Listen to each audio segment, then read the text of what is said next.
জিনিসটা ছোট হইলেও আমাদের মার জন্য অনেক দরকারি।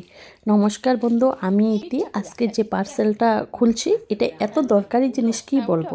আমাদের ঘরের কোনার ডিজাইনগুলো প্রায় সময় এরকম চোকা চোকা থাকে আর বাচ্চাদের মাথায় লেগে যায়, ওরা বুঝতে পারে না। কখনো কখনো তো চোখে মুখে এমনভাবে লেগে যায়, সাংঘাতিক পরিমাণে ব্যথা পাওয়া যায়, আমাদেরও লেগে যায়। তো এটার তো কিছু একটা সলিউশন করতে হবে, তাই আমি এই মিশো থেকে এই পার্সেলটা এনেছিলাম।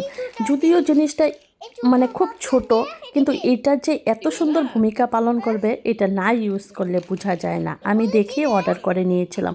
আর কোনার শেপগুলো খুব সুন্দর, যে কোনো জায়গাতেই লাগানো যাবে। আর এটার মধ্যে আঠাও আছে, আঠা দিয়ে লাগানো যাবে। কি ভাবেন তো, কোনো একটা হঠাৎ তাড়াহুড়ার মধ্যে কাজ করছেন আর কোনা জায়গাগুলা চোখের কোনাতে বা মাথাতে, বেশিরভাগ মাথাতেই লেগে যায়, তখন কেমন মনে হয়, এত ব্যথা পাওয়া যায় না। আমার সনদ তো 2-3 বার এই জিনিসটাতে ব্যথা পেয়েছে। ও বুক নিতে যায় বা এটা নিতে যায় ওইটা নিতে যায়, ওদের কি আর এত খেয়াল থাকে নাকি, ফট করে লেগে যায়, অনেকবার কান্না করে। তো যখন বাচ্চা কান্না করে তখন কি কেমন লাগে ভাবেন তো। তো নিয়ে আসলাম এই জিনিসটা। এখন পাপা দেখছে না তো এটা তো ব্যথা পাওয়া যায় না, একদম যে ব্যথা পাওয়া যাবে না তবে তা না।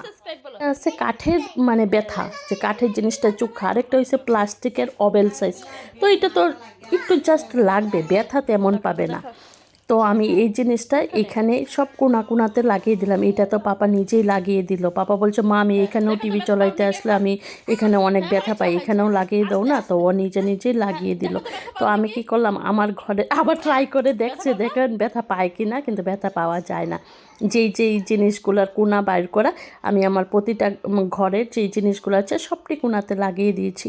তো যার যার বাচ্চা এমন ব্যথা পায়, মারা এই জিনিসটা ইউজ করতে পারেন। এত কম দাম জিনিসটা, কিন্তু দামের থেকে বেশি হয়েছে যে বাচ্চার কোনো ক্ষতি হয়ে যাবে। তো এই জিনিসটা কেমন লাগলো, দরকারি কি না?